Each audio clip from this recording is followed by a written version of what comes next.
I want to cut you short. India's defense minister speaking now. Listen into Rajnath Singh. जय हिंद, जय हिंद। जो शौर्य और पराक्रम दिखाया है उसके लिए मैं हृदय से बधाई देता हूं। पाकिस्तान और पीओके में जिस तरह से हमारी आर्म्ड फोर्सेस ने टेरर कैंप्स को नेस्त नाबूद किया है वो हम सबके लिए एक गौरव का विषय है।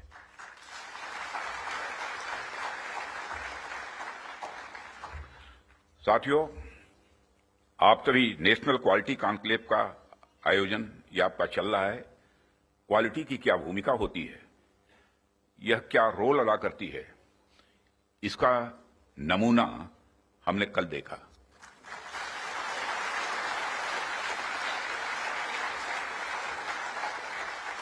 जिस प्रेसीजन के साथ यानी जिस सटीकता के साथ ऑपरेशन सिंदूर एग्जीक्यूट किया गया वह अनइमेजिनेबल है, बहुत ही सराहनीय है।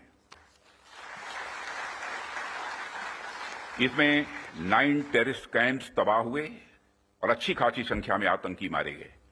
जिस तरह से इस ऑपरेशन को किसी भी इनोसेंट को नुकसान पहुंचाए बिना मिनिमम कोलेटरल डैमेज के साथ अंजाम दिया गया, वह इसलिए संभव हो पाया क्योंकि हमारे formidable and professionally trained armed forces के पास इक्विपमेंट भी हाई क्वालिटी के थे। ऐसे में इस क्वालिटी कॉन्क्लेव को मैं बड़े महत्वपूर्ण कॉन्क्लेव के रूप में देखता हूं। मैं इस आयोजन के लिए डिपार्टमेंट ऑफ डिफेंस प्रोडक्शन और इनके secretary defence production Shri Sanjeev Kumar को भी हार्दिक बधाई देता हूं और क्वालिटी एश्योरेंस ऑर्गेनाइजेशंस को भी मैं बधाई देता हूं। साथियों, अभी मैं इस कॉन्क्लेव की थीम देख रहा था, fast tracking of quality assurance through integrated approach and technology enabled processes. आपकी यह थीम मुझे बेहद अच्छी ही नहीं लगी बल्कि दिलचस्प भी लगी, इंटरेस्टिंग लगी।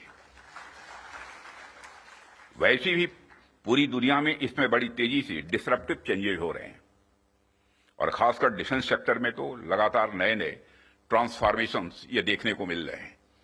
ऐसे में क्वालिटी असेसमेंट को फास्ट ट्रैक करना न सिर्फ रेलेवेंट है बल्कि मैं समझता हूं यह समय की मांग है। उन चेंजेस को देखते हुए यह थीम अपने आप में बहुत ही रेलेवेंट हो जाती है। इतनी इंटरेस्टिंग और रेलेवेंट थीम रखने के लिए भी मैं आप सबको बधाई देता हूं। साथियों, अक्सर मुझे आर्म्ड फोर्सेस के अलग अलग कार्यक्रमों में प्रायः जाने का अवसर मिलता है। रिसर्च एंड डेवलपमेंट ऑर्गेनाइजेशंस के इवेंट्स में जाने का भी अवसर मिलता रहता है। प्राइवेट सेक्टर द्वारा आयोजित कार्यक्रमों में भी मैं प्रायः जाता ही रहता हूं, परंतु आज का यह जो मंच है यह अपने आप में बड़ा अलग है और एक विशिष्ट मंच है। मैं ये देख रहा हूं कि यहां कई सारे लोग हैं जो अलग अलग फील्ड्स में महारत जिन्होंने हासिल की है, महारथी बैठे हैं। इसलिए मुझे लगता है कि आज की हमारी बातचीत भी कई मायनों में विशेष होने वाली है। साथियों, इस क्वालिटी कॉन्क्लेव की महत्ता और आवश्यकता पर तो मैं आगे चर्चा करूंगा ही, परंतु पहले मैं आपको कुछ ऐसे बिंदुओं से, कुछ ऐसे पॉइंट से अवगत कराना चाहूंगा जो हमारी सरकार की प्रायोरिटीज से जुड़े हुए हैं। 2014 में माननीय प्रधानमंत्री जी के नेतृत्व में हमारी सरकार आने के बाद प्रधानमंत्री जी ने हमें एक अत्यंत महत्वपूर्ण सूत्र प्रदान किया। उन्होंने शुरुआत में ही डिफेंस प्रोडक्शन सेक्टर के एम्पावरमेंट पर विशेष बल दिया। उन्होंने जो सूत्र दिया उसके पीछे की फिलॉसफी थी डिफेंस सॉवरेंटी। डिफेंस सॉवरेंटी का मतलब कि जब तक कोई देश अपनी डिफेंस नीड्स में कैपेबल तथा सेल्फ रिलायंट नहीं होता तब तक उसकी आजादी पूरी तरह से नहीं मानी जा सकती। जब तक हम अपनी सुरक्षा के लिए इंपोर्ट पर डिपेंडेंट रहेंगे तब तक कहीं न कहीं हमारी आत्मशक्ति में अधूरापन रहेगा। ये अगर हम अपने हथियार और रक्षा उपकरण विदेशों से खरीदते हैं तो इसका मतलब है कि हम अपनी सुरक्षा को आउटसोर्स कर रहे हैं और उसे किसी और के भरोसे छोड़ रहे हैं। यह बात लॉन्ग रन में सही नहीं हो सकती।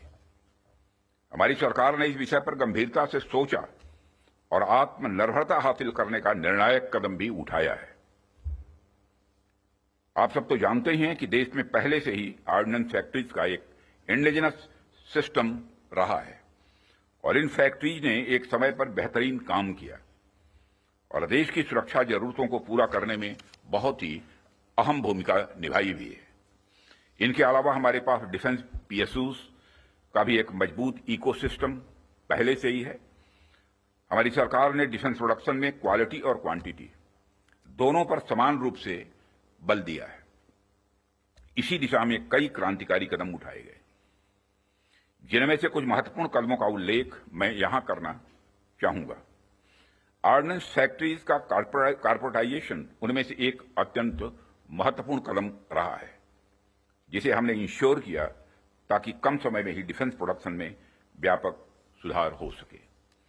यहां मैं जरूर बताना चाहूंगा कि ऑर्डिनेंस फैक्ट्रीज का कॉर्पोरेटाइजेशन हमारे लिए कोई बहुत सरल प्रक्रिया नहीं थी।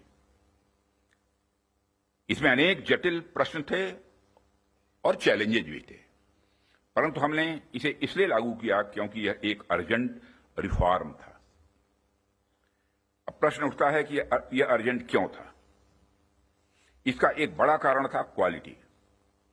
आप सभी स्पेशलिस्ट के समक्ष मैं यह कह सकता हूं कि सरकार ने क्वालिटी को अपना प्रायोरिटी रिफॉर्म एजेंडा बनाया है। हमने क्वालिटी इंप्रूवमेंट को ही टारगेट करते हुए ऑर्डिनेंस फैक्ट्रीज का कॉर्पोरेटाइजेशन किया।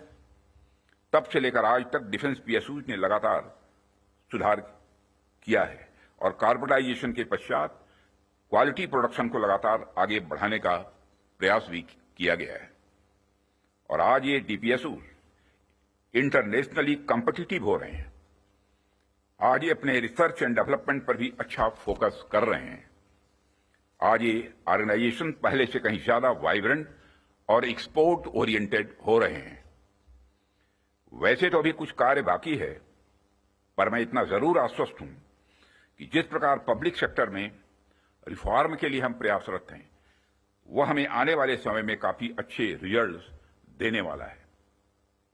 साथियों, पब्लिक सेक्टर के डेवलपमेंट के पीछे हमारा एक ही उद्देश्य भी रहा है कि एक healthy competitive private defence ecosystem का विकास किया जाए, जो अपनी क्वालिटी के माध्यम से देश की सुरक्षा को और अधिक मजबूत बनाए। जैसा कि हम सभी जानते हैं कि क्वालिटी को लेकर प्राइवेट सेक्टर की अपनी एक अच्छी खासी इमेज होती है। किसी भी क्षेत्र में प्राइवेट सेक्टर अपनी गुणवत्ता के लिए जाना जाता है। आज चाहे बड़े प्लेटफॉर्म्स हों या सिस्टम्स, एमएसएमईज हों या स्टार्टअप्स, हमने ऐसा प्राइवेट इंडस्ट्रियल बेस तैयार किया है जो देश के डिफेंस सेक्टर के विकास में सक्रिय भागीदार बन रहा है और उसे सशक्त कर रहा है। आज रिलीज होने वाले इंडस्ट्री 4 को भी मैं इसी संदर्भ में देख रहा हूं। यह निश्चित रूप से हमें स्मार्ट मैन्युफैक्चरिंग के एक ऐसे एरा में ले जाएगा जहां से हमारे लिए कई नए डायमेंशंस खुलेंगे। इसी तरह जो दूसरे मैनुअल्स आज रिलीज हो रहे हैं हुए हैं, जो एमओयू साइन हुए हैं, उनको भी मैं इसी कंटेक्स्ट में देखता हूं। ये सभी प्रयास केवल सरकार के प्रयास नहीं हैं, बल्कि आप सभी का मिला जुला प्रयास इसमें शामिल है, इसीलिए यह संभव हो पा रहा है। साथियों, जैसा कि आप सभी जानते हैं, आज की दुनिया में सिर्फ प्रोडक्ट नहीं बल्कि एक मजबूत ब्रांड वैल्यू भी जरूरी है। जब मार्केट में असिमेट्रिक इंफॉर्मेशन फैली होती है, तब कंज्यूमर भ्रमित हो जाता है, कंफ्यूज हो जाता है। ऐसे में वही ब्रांड सफल होता है जो कंसिस्टेंट क्वालिटी और रिलायबिलिटी का भरोसा देता है। और यही कारण है कि हमें इंडियन डिफेंस इंडस्ट्री को एक स्ट्रांग और ट्रस्टेड ब्रांड बनाना ही होगा। इस संदर्भ में आज मैं आपसे एक महत्वपूर्ण अपील करने के लिए आप सबके बीच खड़ा हुआ हूं। यह अपील है एक मजबूत वर्ल्ड लीडिंग और state of the art brand India का निर्माण।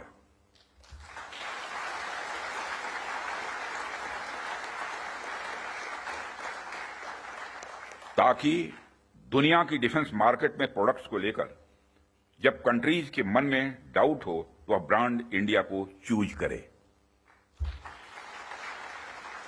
Whenever in doubt, go for India। यह हमारी यूएसपी होनी चाहिए, यही हमारी यूएसपी होनी चाहिए। ब्रांड इंडिया का मतलब है कि अगर किसी इंडियन कंपनी ने कुछ प्रॉमिस किया है वो होगा ही होगा, होकर ही रहेगा। किसी प्रोडक्ट की फला रेंज तक मारक क्षमता है तो होगा ही होगा, यह भरोसा होना चाहिए। उससे नीचे का तो कोई सवाल ही खड़ा ही नहीं होता। किसी प्रोडक्ट की फला टेम्परेचर तक में काम करने की कैपेसिटी है तो होगी ही होगी, उससे नीचे का तो कोई प्रश्न ही नहीं खड़ा होता। यह होना चाहिए हमारा क्वालिटी एश्योरेंस और ब्रांड इंडिया का भरोसा।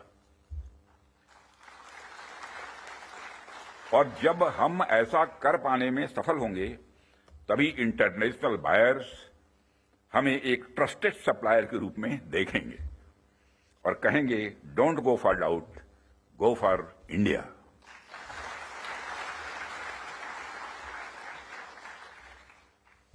साथियों, मैं समझता हूं कि इस दिशा में प्रयास करने का यह सबसे उचित समय है, क्योंकि इस समय जो परिस्थितियां चल रही हैं उसे आप सब देख रहे हैं। हमारे रीजन में ही आज जो स्थितियां उत्पन्न हो रही हैं उससे आप सभी अवगत ही नहीं हैं बल्कि अच्छी तरह परिचित हैं। हमने हमेशा ही एक रिस्पॉन्सिबल नेशन होने का रोल बड़े संयम से निभाया है, सदैव निभाया है। हम लगातार इस बात के पक्ष कर रहे हैं कि समस्याओं का समाधान बातचीत के जरिए से हो, परंतु इसका अर्थ यह नहीं है कि हमारी सहनशीलता का कोई नाजायज फायदा उठाए। यदि कहीं कोई हमारे इस संयम का फायदा उठाने की कोशिश करता है तो उसे कल की तरह ही क्वालिटी कार्रवाई का सामना करने के लिए भी पूरी तरह से तैयार रहना होगा।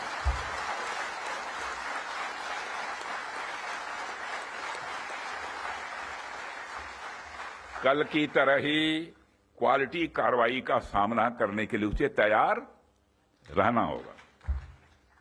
भारत की संप्रभुता की सुरक्षा में कोई भी हद हमारे लिए बाधा नहीं बनेगी, इसका मैं देशवासियों को भरोसा देता हूं। मित्रों,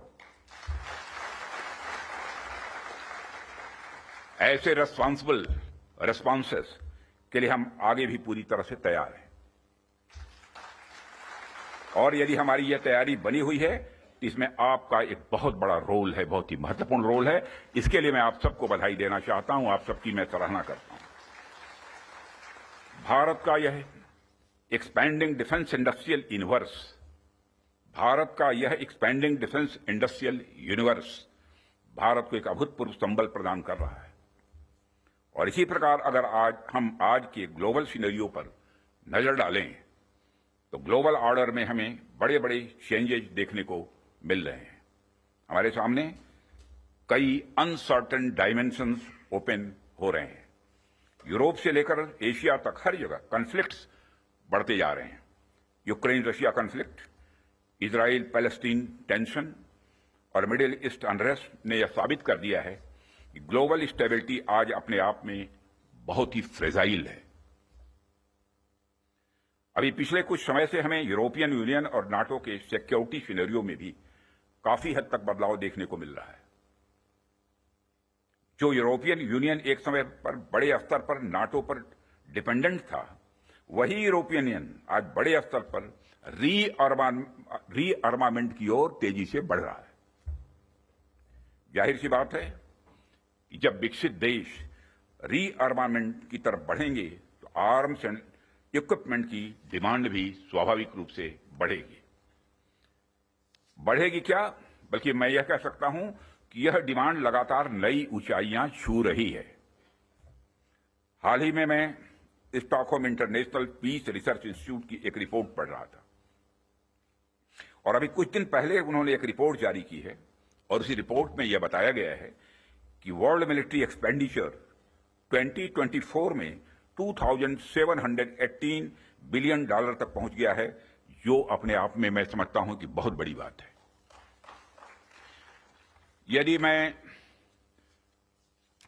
और मेरे कहने का अर्थ यह है कि चाहे डोमेस्टिक डिफेंस रिक्वायरमेंट हो या इंटरनेशनल, आज आर्म्स एंड इक्विपमेंट तथा डिफेंस प्रोडक्ट्स की रिक्वायरमेंट पहले से कहीं ज्यादा है।